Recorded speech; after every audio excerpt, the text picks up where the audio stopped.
When we were here in March, this bank was covered with sweet violets in full flower, and we were able to examine its wonderfully elaborate floral strategy, its pollination mechanism. And I concluded by talking to you then about the violet's dilemma. Violets evolved in a warmer world where bees were varied and abundant, and over the course of their evolution they've become highly specialized for pollination by bees. But if bees become scarce, then cross-pollination becomes difficult and perhaps even impossible. And this is why violets have had to develop a fallback strategy, a plan B. Now we're almost in June, and we might expect to find lots of fruiting heads here, but there isn't a single one. Now, before we talk about this sweet violet's plan B, let me show you a different species of violet which has produced the expected seed capsules.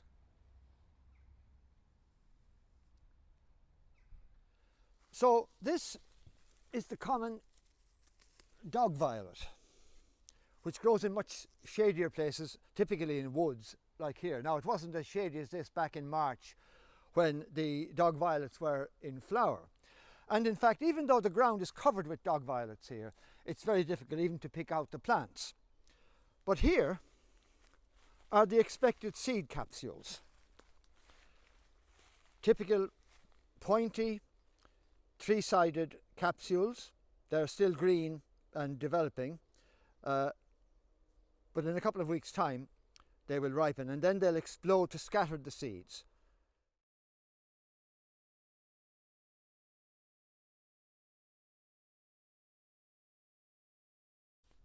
The commonest of our dozen or so species of violets has the dismissive common name of dog violet. This canine epithet is sometimes applied to species that were regarded as not the real thing. So we also have dog daisy, dog rose, dog's mercury. The real thing in this case is the closely related sweet violet, its powerful scent deeply attractive to our sense of smell, but distilled in the biochemical alembics of violet evolution to attract the highly discriminating attention of bees. Now we can come back to sweet violet and its plan B. There is an extensive bank of sweet violets growing at the base of this hedge here. Here we are. Now again, there are no seed capsules, but if I poke around among the leaves,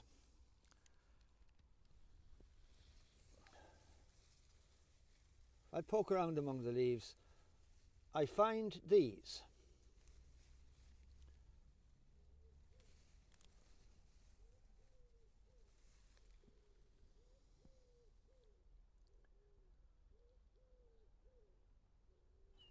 These are also seed capsules, but they have developed not from the bright and fragrant flowers of spring, but are produced by a second set of flowers that develops after the first showy set has faded.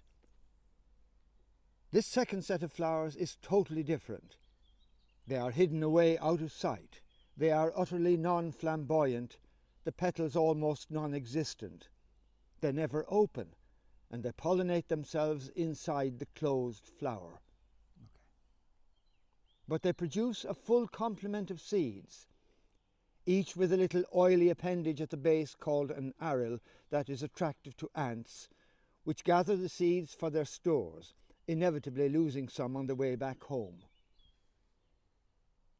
These later flowers are described as Cleistogamy, which in Greek means hidden marriage, and it is a phenomenon that's found in several plant families.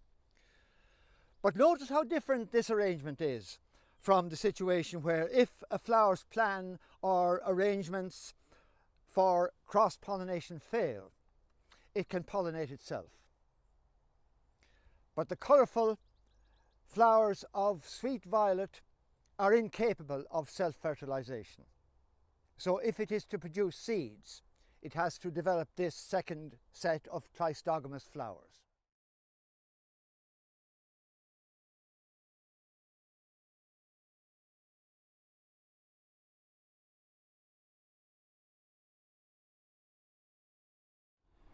There are 400 species of violets, 90 of them native to Europe and just 11 species here in Ireland. The colourful pansies of our gardens have all been developed through selective breeding from just 2 species. One of them, the wild pansy that sometimes occurs in the wild here in the Midlands, and the other, a species called horn pansy, Viola cornuta from southern Europe. And this lovely display, unintentionally provided for us by Bird Tidy Towns, gives a cross-section of the kaleidoscope of form and colour normally invisible to us, but which the differently attuned eyes of bees can perhaps see.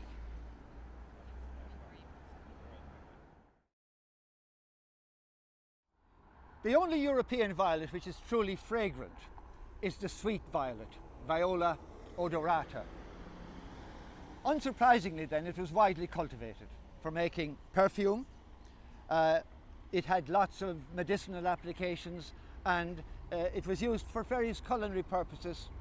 For example, in ancient Greece and Rome it was used to flavour wine, and it was used in the making of sherbet in Muslim countries, where the techniques of distilling essence of violet were perfected several centuries ago.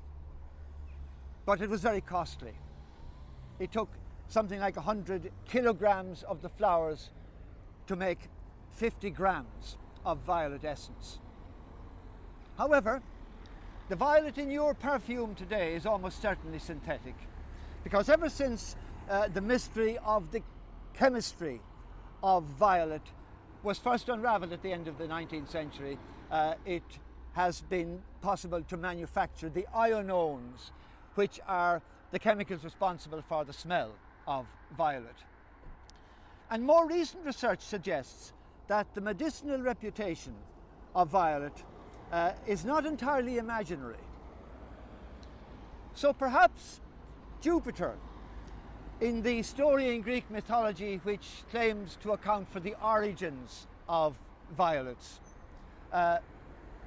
knew what he was about when he created the first violets as food for his beloved Io, whom he had transformed into a heifer in order to protect her from the jealousy of his wife Hera, thinking doubtlessly that the medicinal, culinary and sweet properties of violets were fitting food for somebody he held in such high regard.